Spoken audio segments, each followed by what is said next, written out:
Estamos aqui com o advogado Joilce Tomás e vamos falar um pouco sobre crise ética e de valores.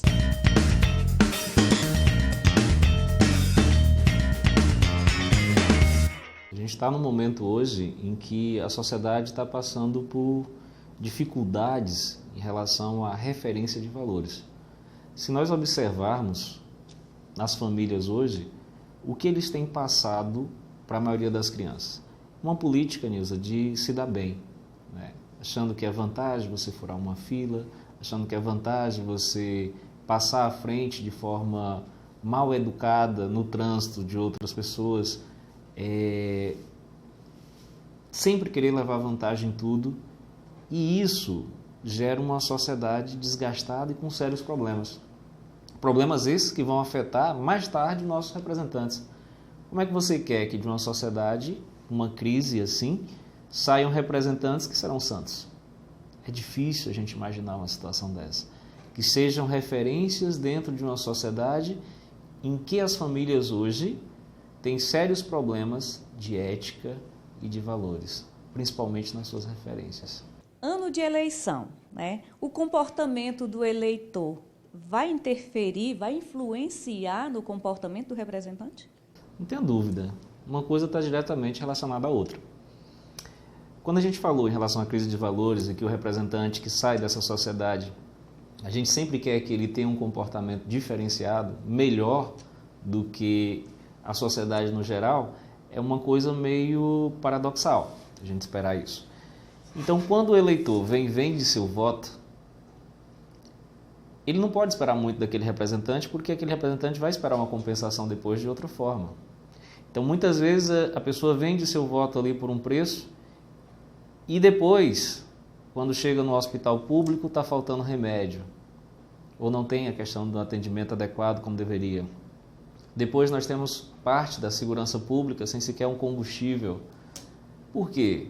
Porque esse dinheiro que foi utilizado para a compra do voto, depois ele vai ter que ser compensado de algum lugar. Então, a partir do momento que a pessoa se vende, porque quando ele vende o seu voto, ele está vendendo toda uma história de conquista da humanidade para se conseguir ter esse direito ao voto. Uma conquista de mais de 300 anos. Então, nós tivemos períodos em que o povo não tinha direito a escolher seus representantes. Eram reis, que vinham de uma linhagem específica. A duras penas, os iluministas, primeiramente na França, e também tivemos o movimento da Revolução Americana nos Estados Unidos, conseguiram dar ao povo esse direito de votar, de escolher seus próprios representantes. Mas isso a custa de sangue. Então, a partir do momento que o eleitor vende o seu voto, ele está negando toda essa história. A família é a célula principal que forma a sociedade, né? Então, esses valores, essa ética dentro da família, ela está sendo um pouco esquecida? Olha, como você bem falou, a família é a célula da sociedade. Se nós temos famílias que têm uma boa estrutura familiar, muitos problemas na sociedade vão ser evitados. Por quê? Os pais, para os filhos, são a referência para esses. Então, o primeiro lugar, a primeira escola, e eu diria que a escola mais importante é a família. A primeira forma de aprendizado de uma criança é o reflexo do comportamento dos seus pais.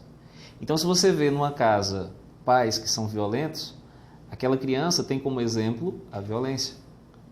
Se você vê como exemplo de pais mentira, a falta de amor, o exemplo que ela vai ter, a referência de família que ela vai ter lá depois, também vai ser a mentira, a falta de amor. Se nós tivermos uma família mais preocupada com a ética, com a valorização do que é certo, nós vamos ter uma sociedade melhor. O Rui Barbosa, o maior jurista que já passou aqui pelo Brasil, ele dizia, olha, ser honesto não é uma qualidade, ser honesto é um dever de todo cidadão.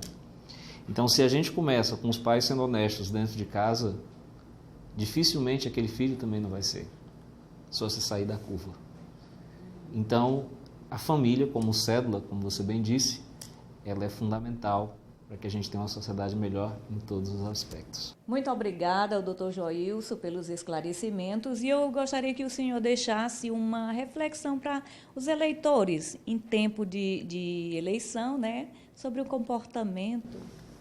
Olha, para ser escolhido um bom representante, temos que ver a capacidade dessas pessoas, né, dos nossos vereadores, ver também o que já fizeram, ver o histórico desses vereadores, né, temos que analisar o compromisso que tem com o povo, né, ver a questão de quais as propostas, quais as melhores propostas existentes e repetindo o que a gente já colocou, o voto não tem preço, tem consequências.